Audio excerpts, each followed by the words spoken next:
रामकृष्ण हरी मंडळी, रामकृष्ण हरी. आपले स्वागत आहे आपल्या या चॅनलवर. आज आपण एका अत्यंत पवित्र आणि महत्त्वपूर्ण एकादशीबद्दल जाणून घेणार आहोत. ती म्हणजे मोहिनी एकादशी. वैशाख महिन्याच्या शुक्ल पक्षातील ही एकादशी केवळ व्रत नाही, तर ही एक दिव्य साधना आहे, एक आत्मशुद्धीचा मार्ग आहे. मित्रांनो, आपण आयुष्यात अनेक पापे जाणतेपणी किंवा अजाणतेपणी करत असतो. त्या पापांचे ओझे आत्म्यावर असते. मोहिनी एकादशीचे व्रत केल्याने या सर्व पापांचे निवारण होते आणि मोक्षप्राप्तीचा मार्ग खुला होतो, असे पुराणांत सांगितले आहे. आजच्या या व्हिडिओत आपण पाहणार आहोत मोहिनी एकादशी म्हणजे काय, या एकादशीची मूळ कथा काय आहे, या दिवशी काय केले जाते, या व्रताचे महात्म्य काय आहे, हे व्रत कसे करावे. तर चला, भगवान श्री विष्णूंच्या चरणी मन वाहून या दिव्य कथेत डुबकी मारूया. पण मित्रांनो, कथा सुरू करण्याआधी एक छोटीशी विनंती. मित्रांनो, मी खूप मेहनत करून हा व्हिडिओ बनवत आहे. माझी तुम्हा सर्वांना एकच विनंती आहे. कृपया माझ्या व्हिडिओला एक लाईक नक्की करा. तुमच्या पाठिंब्यामुळेच माझ्या मेहनतीला खरी किंमत मिळते. आणि जर तुम्ही चॅनलवर नवीन असाल तर सबस्क्राईब नक्की करा. मित्रांनो, हिंदू धर्मात वर्षभरात 24 एकादशी येतात. प्रत्येक एकादशीला वेगळी महत्त्व आहे, वेगळी कथा आहे आणि वेगळ्या आशीर्वाद आहेत. त्यापैकी मोहिनी एकादशी ही वैशाख शुक्ल एकादशी आहे. मोहिनी हा शब्द मोह या संस्कृत धातूपासून बनला आहे, ज्याचा अर्थ होतो मोहित करणारी, मन आकर्षित करणारी, तसेच मोहापासून मुक्त करणारी. या एकादशीला मोहिनी असे नाव पडण्यामागे एक अत्यंत रोमांचक पुराणकथा आहे. ती कथा थेट समुद्र मंथनाशी, अमृताशी आणि भगवान विष्णूंच्या मोहिनी अवताराशी जोडलेली आहे. पद्मपुराण, स्कंदपुराण आणि भविष्योत्तर पुराणात या एकादशीचे विस्तृत वर्णन आढळते. या एकादशीचे महत्त्व सांगताना स्वतः भगवान श्रीकृष्णांनी धर्मराज युधिष्ठिराला ही कथा सांगितली होती, असे महाभारतात नमूद केले आहे. मित्रांनो, मोहिनी एकादशीची मूळ कथा समजण्यासाठी आधी आपल्याला समुद्र मंथनाची पार्श्वभूमी जाणून घेणे आवश्यक आहे. त्रेतायुगाच्या प्रारंभी देवासुर संग्राम अत्यंत भीषण होत होते.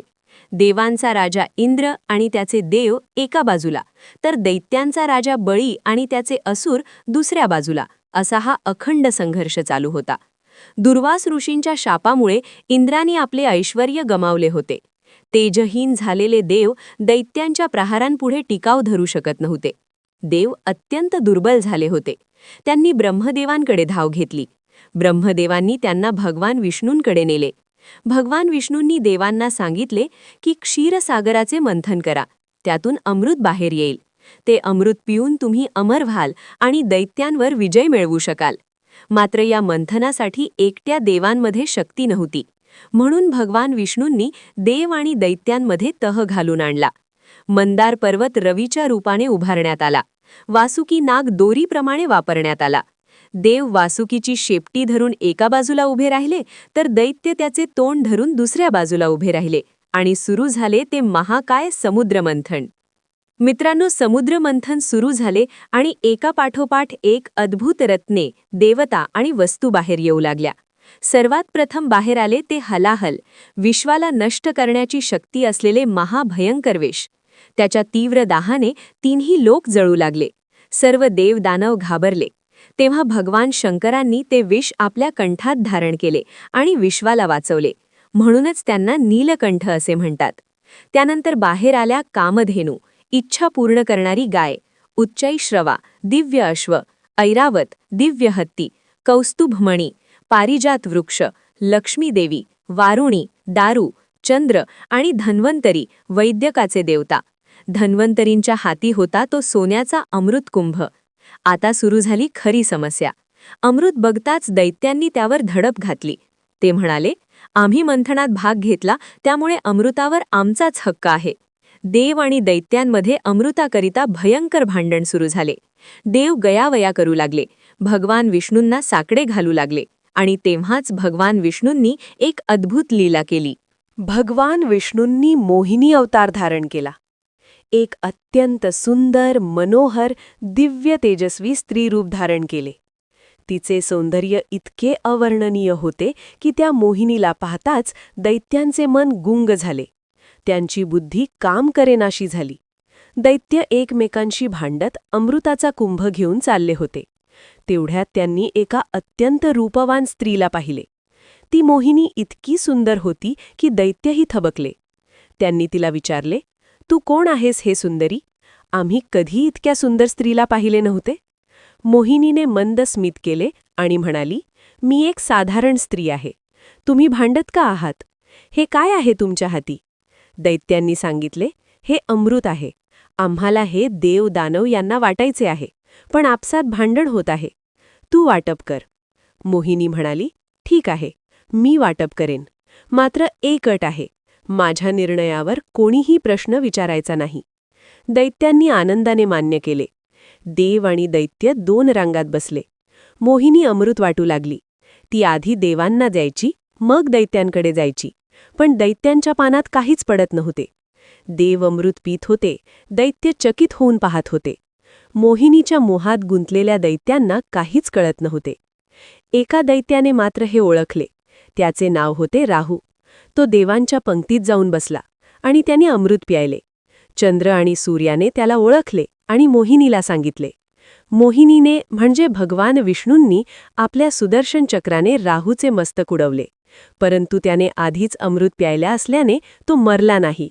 त्याचे मस्तक राहू आणि धड केतू म्हणून अजरामर झाले. म्हणूनच राहू केतू सूर्यचंद्राचे शत्रू मानले जातात. तोपर्यंत सर्व देव अमृत पिऊन अमर झाले होते. भगवान विष्णूंची ही अद्भुत लीला पाहून देव आनंदाने जय जयकार करू लागले. मोहिनी एकादशीची मूळ कथा, राजा धृतिमान आणि धनपाल व्यापारीची. मित्रांनो, आता आपण मोहिनी एकादशीची ती पवित्र कथा ऐकणार आहोत, जी भगवान श्रीकृष्णांनी युधिष्ठिराला सांगितली होती. युधिष्ठिर एकदा भगवान श्रीकृष्णांना म्हणाले, "हे माधवा, वैशाख महिन्याच्या शुक्ल पक्षातील एकादशीचे काय महात्म्य आहे? या एकादशीचे नाव काय आणि तिची कथा काय?" श्रीकृष्ण म्हणाले, "हे धर्मराजा, या एकादशीला मोहिनी एकादशी असे म्हणतात. ही एकादशी सर्व पापांचा नाश करणारी आहे. हे व्रत केल्याने मनुष्याला मोक्ष प्राप्त होतो. या एकादशीची कथा मी तुला सांगतो." श्रीकृष्ण पुढे म्हणाले, "भद्रावती नगरीत धृतिमान नावाचा एक धर्मात्मा राजा होता. त्याच्या नगरीत धनपाल नावाचा एक अत्यंत श्रीमंत वैश्य व्यापारी राहत होता.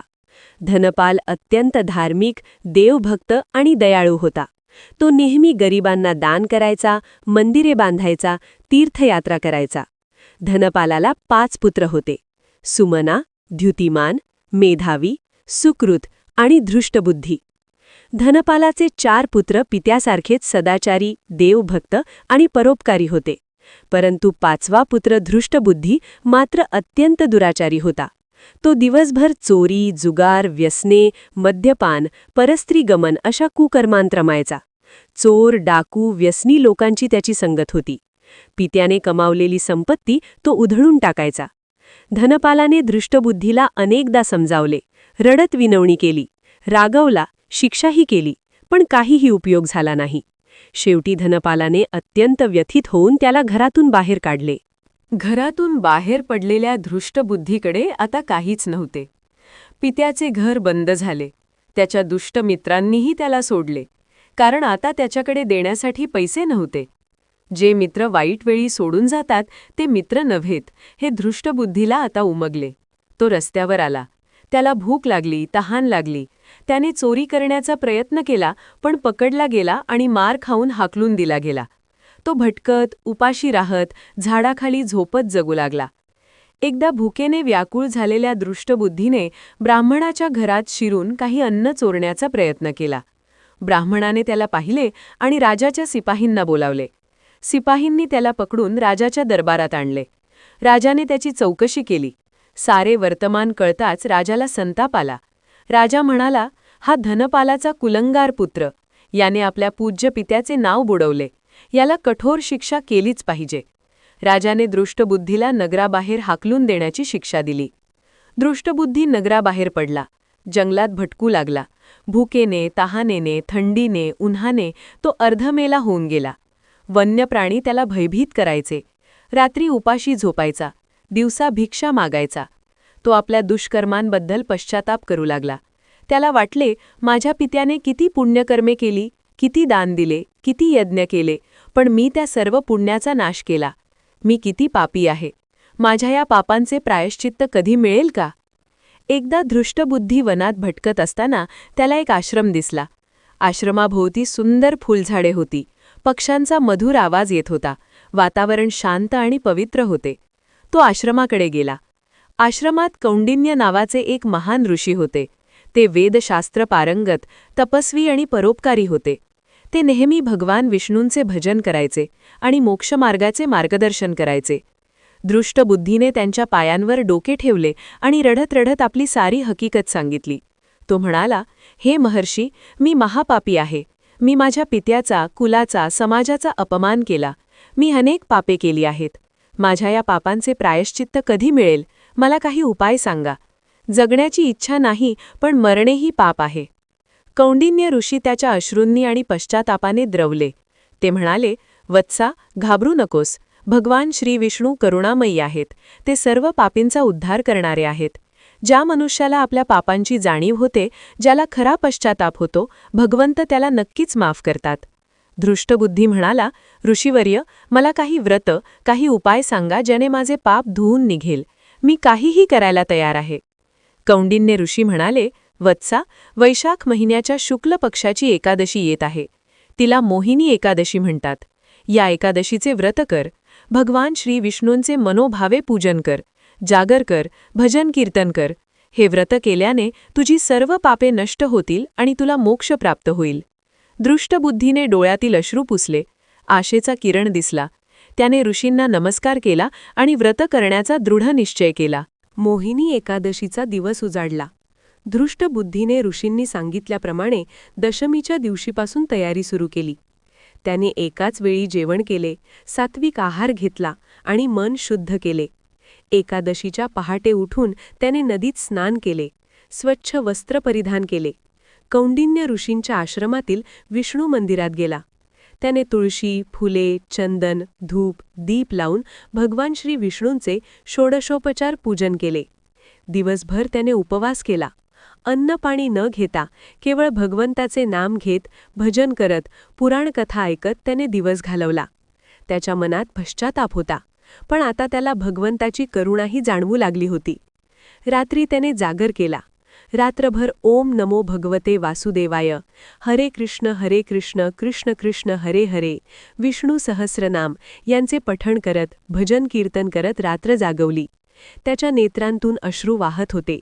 मन अत्यंत निर्मळ झाले होते. द्वादशीला सूर्योदयाच्या वेळी त्याने पूजा आटोपली आणि एखाद्या ब्राह्मणाला भोजन घालून दक्षिणा देऊन व्रत पूर्ण केले. त्यानंतरच त्याने स्वतः भोजन केले. हे व्रत करताच एक अद्भुत गोष्ट घडली. दृष्टबुद्धीच्या सर्व पापांचे निवारण झाले. त्याचे अंतःकरण स्वच्छ झाले. साक्षात भगवान विष्णूंनी त्याला दर्शन दिले आणि म्हणाले, वत्सा, तुझ्या मनपूर्वक पश्चातापाने आणि भक्तीने मी प्रसन्न झालो आहे. तुझी सर्व पापे मी क्षमा केली आहेत. लवकरच दृष्टबुद्धीचे जीवन पालटले. तो खला भक्त बनला. धर्माच्या मार्गावर चालू लागला. त्यांनी समाजाची सेवा केली, दान दिले, भगवंताची भक्ती केली. अखेर त्याला विष्णू लोक प्राप्त झाला, मोक्ष मिळाला. ही कथा सांगून झाल्यावर भगवान श्रीकृष्ण युधिष्ठिराला म्हणाले, हे धर्मराजा, पाहिलेस, दृष्टबुद्धी किती महापापी होता, पण त्याने मोहिनी एकादशीचे व्रत केले आणि त्याच्या जन्मजन्मांतराच्या पापांचा नाश झाला. या एकादशीचे महात्म्य अपरंपार आहे. या एकादशीचे जे व्रत करतात ते जणू गंगा, यमुना, सरस्वती, गोदावरी, नर्मदा, कृष्णा या सर्व पवित्र नद्यांत स्नान केल्याचे पुण्य कमावतात. हजारो यज्ञ केल्याचे फळ त्यांना मिळते. वाजपेय, राजसूय, अश्वमेध यज्ञांपेक्षाही या व्रताचे महत्त्व अधिक आहे. ज्याला 16 दानांचे पुण्य म्हणजेच महादान मिळवायचे आहे त्याने हे व्रत करावे. ज्याला मुलगा हवा आहे, ज्याला संपत्ती हवी आहे, ज्याला आरोग्य हवे आहे, ज्याला मोक्ष हवा आहे, त्या सर्वांनी हे व्रत करावे. ही एकादशी सर्व मनोकामना पूर्ण करणारी आहे. मोहिनी एकादशीची कथा जो वाचतो, जो ऐकतो किंवा जो ऐकवतो त्यालाही वाजपेय यज्ञाचे फळ मिळते. एवढे या कथेचे महात्म्य आहे. मोहिनी एकादशी व्रत कसे करावे? मित्रांनो, आता आपण मोहिनी एकादशी व्रत कसे आचरावे ते जाणून घेऊया. चंद्र, दशमी तिथी. दशमीच्या दिवशी सायंकाळी एकच वेळ जेवावे. मांस, लसूण, कांदा, मसूर डाळ इत्यादी तामसिक पदार्थ वर्ज करावेत. मन शांत ठेवावे. वाईट विचार, वाईट संगत टाळावी. रात्री उशिरापर्यंत जागरण करू नये. ग्रीष्म, एकादशी तिथी, व्रताचा मुख्य दिवस. पहाटे ब्राह्म मुहूर्तावर उठावे. तीळ, आवळा किंवा तुळशीपत्र मिसळलेल्या पाण्याने स्नान करावे. ओम नमो भगवते वासुदेवाय हा मंत्र जपत स्नान करावे. स्वच्छ व शुभ्र वस्त्र परिधान करावे. भगवान विष्णू किंवा भगवान विठ्ठलाच्या मंदिरात जावे. पूजाविधी: तुळशी, पांढरी फुले वाहावीत. चंदनाचा टिळा लावावा. धूप दीप लावावे. नैवेद्य म्हणून फळे, पंचामृत अर्पण करावे. विष्णू सहस्रनामाचे पाठ करावे. एकादशी व्रत कथा वाचावी किंवा ऐकावी. भजन कीर्तन करावे. उपवास: समर्थांनी निर्जली म्हणजे पाण्या वाचून उपवास करावा. जे करू शकत नाहीत त्यांनी फलाहार घ्यावा. आजारी व्यक्ती, गर्भवती स्त्रिया आणि लहान मुलांनी उपवास न करताही मानसिक पूजा करावी. टाळावे: तांदूळ, गहू, डाळी खाऊ नयेत. मसालेयुक्त अन्न नको. खोटे बोलू नये. भांडण करू नये. इतरांची निंदा करू नये. रात्री जागरण करावे. रात्री भगवंताचे भजन करत, कीर्तन ऐकत जागरण करावे. हरे कृष्ण महामंत्राचा जप करावा. शक्य असल्यास पूर्ण रात्र जागरण करावे. ग्रीष्म, द्वादशी, व्रत सोडणे. द्वादशीला सूर्योदयानंतर पूजा करावी. ब्राह्मणाला भोजन घालावे, दक्षिणा द्यावी. गरिबांना अन्नदान करावे. यानंतर स्वतः भोजन करावे. उपवास सोडण्याच्या वेळी पाण्यात तुळशीपत्र घालून प्रथम ते प्यावे. पुराणांत मोहिनी एकादशीचे जे महात्म्य सांगितले आहे ते खरोखरच अद्भुत आहे. पापनाश: या एकादशीचे व्रत केल्याने मनुष्याच्या जन्मजन्मांतराच्या पापांचे निवारण होते. अजाणतेपणी केलेली पापे, जाणतेपणी केलेली पापे, सर्व पापे नष्ट होतात. मोक्षप्राप्ती: या एकादशीचे व्रत मनुष्याला जन्म-मृत्यूच्या चक्रातून मुक्त करते. मोक्षाचा मार्ग खुला होतो. विष्णू लोकाची प्राप्ती होते. मनोकामना पूर्ती: ज्याला मुलगा हवा, संतती हवी, त्याला संतती लाभते. ज्याला धन हवे, त्याला धनप्राप्ती होते. ज्याला आरोग्य हवे, त्याला आरोग्य मिळते. ज्याला उत्तम जीवनसाठी हवा, त्याला तो मिळतो. तीर्थयात्रेचे पुण्य: या एकादशीचे व्रत केल्याने भारतातील सर्व पवित्र तीर्थस्थळांना भेट दिल्याचे पुण्य मिळते. गंगा स्नानाचे, काशी, मथुरा, वृंदावन, पंढरपूर, तिरुपती या सर्व ठिकाणी यात्रा केल्याचे फळ एकत्र मिळते. पितृदोष निवारण: ज्या कुटुंबावर पितृदोष असतो त्यांनी हे व्रत केल्याने पितरांना सद्गती मिळते आणि पितृदोषाचे निवारण होते. ग्रहदोष शांती: नवग्रहांच्या अशुभ प्रभावापासून मुक्ती मिळते. विशेषतः राहू-केतूचे दोष कमी होतात. कुटुंबात सुख, शांती, ऐश्वर्य आणि समृद्धी: या व्रताने कुटुंबात सुख, शांती, ऐश्वर्य आणि समृद्धी येते. कुटुंबातील वादविवाद कमी होतात. भगवंताची कृपा सर्व कुटुंबावर राहते. मोहिनी एकादशीचा आध्यात्मिक अर्थ काय आहे? मित्रांनो, प्रत्येक व्रत, प्रत्येक कथेत एक खोल आध्यात्मिक सत्य दडलेले असते. मोहिनी एकादशीचाही एक गहन आध्यात्मिक अर्थ आहे. मोहिनी म्हणजे मोहाची निर्मिती करणारी, पण त्याचवेळी मोहापासून मुक्त करणारीही. भगवान विष्णूंनी मोहिनी रूप धारण करून दैत्यांच्या मोहाचा उपयोग करत देवांना अमृत दिले. हे किती सुंदर आहे. आपल्या जीवनातही असेच आहे. आपले मन नेहमी मोहाच्या जाळ्यात अडकलेले असते. पैशाचा मोह, प्रसिद्धीचा मोह, शरीराचा मोह, नातेसंबंधांचा मोह. हे मोह आपल्याला वारंवार पाप करवतात. दृष्टबुद्धी त्याचेच प्रतीक आहे. पण जेव्हा आपण एकादशीसारखे व्रत करतो, उपास करतो, इंद्रियांवर नियंत्रण ठेवतो, भगवंताचे नाम घेतो, तेव्हा हळूहळू मोहापासून मुक्ती मिळते. मन शुद्ध होते. आत्मा स्वच्छ होतो. एकादशीचा उपवास हे केवळ उपाशी राहणे नाही, ते शरीर, मन आणि आत्मा यांची शुद्धी करण्याचे माध्यम आहे. जेव्हा आपण अन्नापासून निवृत्त होतो तेव्हा आपली पचनक्रिया विश्रांती घेते. शरीर शुद्ध होते. जेव्हा मन भगवंताच्या नावात रमते तेव्हा वाईट विचार दूर होतात. एकादशी ही एक दिव्य डिटॉक्स आहे, शरीराची, मनाची आणि आत्म्याची. भगवान विष्णूंचे मोहिनी अवतार हे त्यांच्या दशावतारांपैकी एक मानले जाते. काही पुराणांत ते अवतार म्हणून मोजतात तर काही नाही. परंतु या अवताराचे महत्त्व अत्यंत विशेष आहे. मोहिनी अवताराचे मंदिर महाराष्ट्रात अनेक ठिकाणी आहेत. केरळमध्ये मोहिनी अट्टम हे नृत्य याच अवताराशी संबंधित आहे. भगवान शंकरांनाही मोहिनी रूपाने मोहित केले होते, अशी कथाही काही पुराणांत आहे. मोहिनी अवतार हे सांगते की सत्य, धर्म आणि न्याय यांचे रक्षण करण्यासाठी भगवंत कोणतेही रूप घेऊ शकतात. ते स्त्री रूपातही येतात, पुरुष रूपातही येतात, वराह रूपातही येतात. त्यांना कोणत्याही एका स्वरूपात बंदिस्त करता येत नाही. ते सर्वव्यापी आहेत, सर्व शक्तिमान आहेत. या एकादशीला मोहिनी म्हणायचे कारण असेही सांगतात की ही एकादशी पाळणाऱ्यावर भगवान विष्णू इतके प्रसन्न होतात की त्यांना मोक्षाकडे ओढून नेतात, जणू मोहिनीसारखे मोहित करून विष्णू लोकात नेतात. महाराष्ट्रात मोहिनी एकादशीला अनन्यसाधारण महत्त्व आहे. वारकरी संप्रदायात या एकादशीचे विशेष स्थान आहे. आषाढी आणि कार्तिकी एकादशीप्रमाणेच मोहिनी एकादशीलाही अनेक वारकरी पंढरपूरला जातात. विठ्ठल रुक्मिणीचे दर्शन घेतात. विठ्ठल विठ्ठल जयघोष करत भजन कीर्तन करतात. संत तुकाराम महाराजांनी एकादशीच्या उपवासाचे महत्त्व आपल्या अभंगांत फार सुंदरपणे सांगितले आहे. एकादशी व्रत करावे, हरीचे नाम मनी धरावे. संत ज्ञानेश्वर महाराजांनीही एकादशीचे व्रत आजन्म पाळले होते. संत नामदेव, संत एकनाथ, संत चोखामेळा या सर्व महान संतांनी एकादशीचे व्रत निष्ठेने पाळले आणि भगवंताची कृपा प्राप्त केली. महाराष्ट्रातील गावागावांत आजही मोहिनी एकादशीला मंदिरांत विशेष पूजा होतात. कीर्तन प्रवचने होतात. महाप्रसाद होतो. स्त्री पुरुष मिळून रात्रभर जागरण करतात. पंढरपूरच्या विठ्ठलाला मोहिनी एकादशीला पंचामृत अभिषेक विशेष प्रिय आहे, असे पुरोहित सांगतात. या दिवशी विठ्ठलाला तुळशीमाळ अर्पण करण्याची परंपरा आहे. मित्रांनो, आजचा हा व्हिडिओ तुम्हाला कसा वाटला? मोहिनी एकादशीची ही पवित्र कथा तुमच्या मनाला स्पर्श करून गेली का?